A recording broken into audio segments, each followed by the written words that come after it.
El hombre estaba sentado en su escritorio, trabajando intensamente, cuando por el rabillo del ojo vio algo que se movía. Estaba solo en casa, pero estaba muy cansado esa noche. Tomando la visión como una señal a su cerebro sobrecargado de que era hora de descansar, el hombre se fue a la cama. Unos días después, la situación volvió a ocurrir, pero esta vez el hombre no pudo excusarse de estar severamente fatigado. Eventualmente, las visiones sucedieron con regularidad. Visitó a un oculista y a otros varios especialistas, pero no encontraron nada malo en él. La situación cambió drásticamente cuando esos movimientos rápidos fueron reemplazados por alucinaciones. El hombre vio un monstruo de cola larga con muchas piernas delgadas. Siendo una persona normal y cuerda, solo se le ocurrió una explicación: había perdido la cabeza. El hombre fue voluntariamente a un centro psiquiátrico del que nunca abandonó. Los médicos confirmaron que nadie más pudo ver al monstruo. ¿Y cómo podría ser si no? En resumen, el hombre nunca se enteró de que no estaba loco. Desafortunadamente, cuando los agentes de la fundación descubrieron el objeto SCP-372, la mente de la víctima había sufrido demasiado daño. Por alguna razón desconocida, la vista periférica de este hombre tenía muy mala suerte, porque la criatura por lo general prefiere esconderse fuera de la vista y no entra en contacto con la gente. Hola, soy el detective Boyd. El episodio de hoy de mi blog está dedicado a una criatura misteriosa y ambigua, SCP-372. Se conoce como el saltador periférico y claramente hay algo mal con este objeto. El objeto fue descubierto por un agente de la fundación que trabaja de forma encubierta, probablemente en un centro médico. El miembro del personal informó haber visto un monstruo, uno descrito como parecido a las alucinaciones de uno de los pacientes locales. El equipo que llegó a la escena realizó una investigación y capturó a SCP-372. El cómo lo capturaron está clasificado. Este es un objeto Euclides. Se llama el saltador periférico por la forma en que se mueve y se disfraza. La criatura puede moverse extremadamente rápido y prefiere mantenerse fuera del campo de visión de los humanos. La mayoría de las veces puede verse como un movimiento brusco en el rabillo del ojo. Las características anómalas de SCP-372, incluida su estructura, lo ayudan a actuar de esta manera. La criatura tiene un cuerpo estrecho y flexible, una cola larga y 8 pares de extremidades delgadas. Tiene unos 2 metros de largo desde la cabeza hasta la punta de la cola. Por ser tan larga, la criatura no pesa mucho, solo unos 45 kilogramos. Esta especie era previamente conocida para los científicos de la organización. Se ha establecido que su cuerpo tiene fibras musculares anormales. Ayudan a SCP-372 a moverse de manera increíblemente precisa y rápida, y también proporcionan una agilidad anormal. Las extremidades del objeto están cubiertas de finos pelos que le permiten adherirse prácticamente a cualquier superficie. No hay datos sobre la investigación sobre el objeto, e incluso la propiedad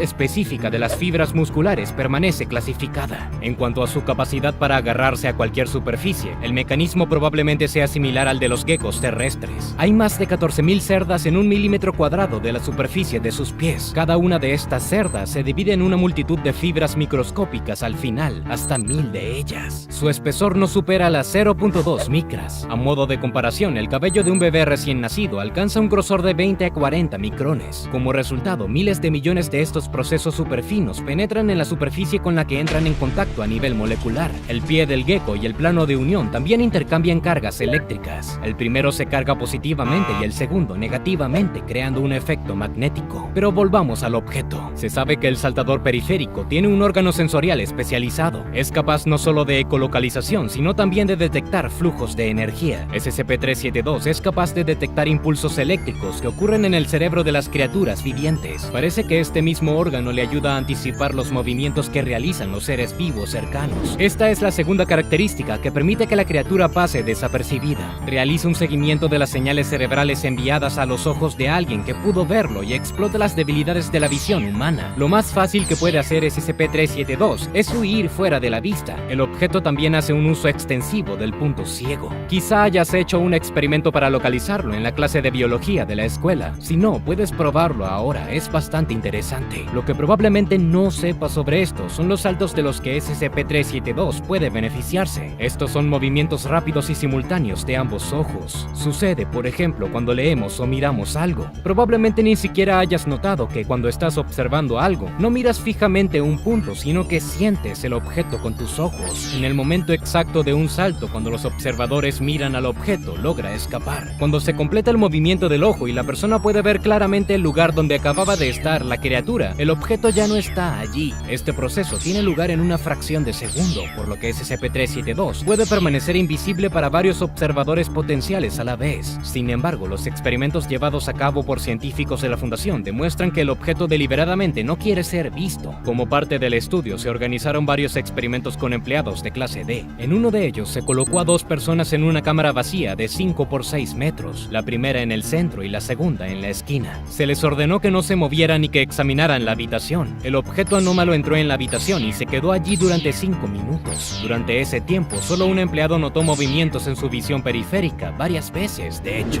en el segundo experimento, en las mismas condiciones, se colocaron 2 personas en las esquinas de la habitación en diagonal entre sí. En 5 minutos, ambos empleados pudieron ver el objeto 15 veces. Resultó que cada vez notaron a la criatura simultáneamente. Los investigadores sugirieron que SCP-372 se movió a aquellas áreas del espacio que estaban en los puntos ciegos de ambos observadores. En estos momentos, el objeto logró esconderse con éxito de su vista, pero cuando no había lugar seguro, los empleados pudieron ver la anomalía. En el tercer experimento, los científicos cambiaron los datos iniciales. Ordenaron a 4 empleados de clase D que se colocaran en las 4 esquinas de la habitación. Tan pronto como SCP-372 fue liberado en la cámara, uno de los participantes del experimento resultó gravemente herido. Cayó al suelo, sangrando profusamente. Nadie había presenciado el momento de la lesión ni vio a la persona que la hizo. Los empleados ilesos corrieron hacia la salida, pero estaba bloqueada. Uno de los participantes del experimento comenzó a golpear la puerta con los puños y también resultó herido inesperadamente. El informe afirma que perdió alguna parte del cuerpo, pero los detalles están clasificados.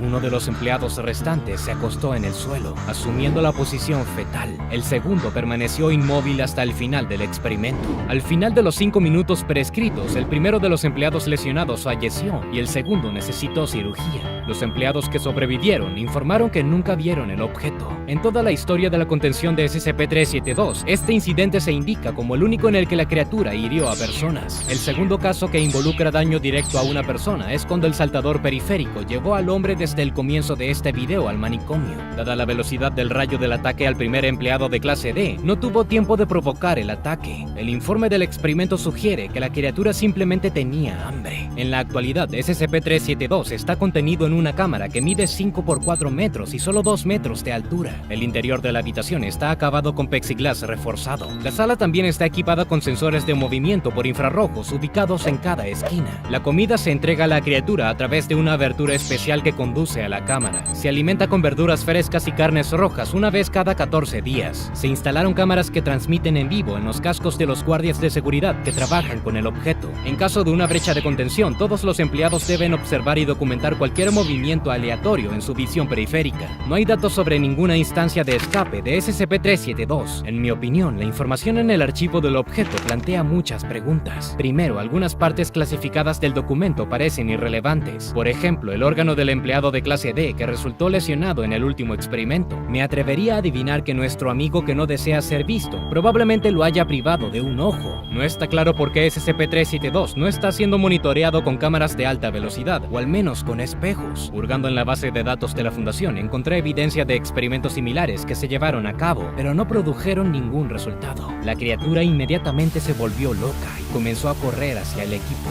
Esto provocó no solo daños en los dispositivos de grabación, sino también en el propio objeto. Los experimentos se detuvieron para que el saltador periférico no se lastimara. Podemos concluir que la criatura no tiene propiedades protectoras anormales y que realmente no quiere ser vista o no puede ser vista. Pero no existe tal información en el archivo oficial del objeto. En lugar de esta importante información, hay una nota de un miembro del Consejo O5. Él personalmente advierte sobre una severa reprimenda para cualquier empleado que use las propiedades de SCP-372 para bromear con sus colegas. Un comentario como ese podría haber sido hecho por un científico destacado o un director del sitio, pero no un representante del Consejo O5.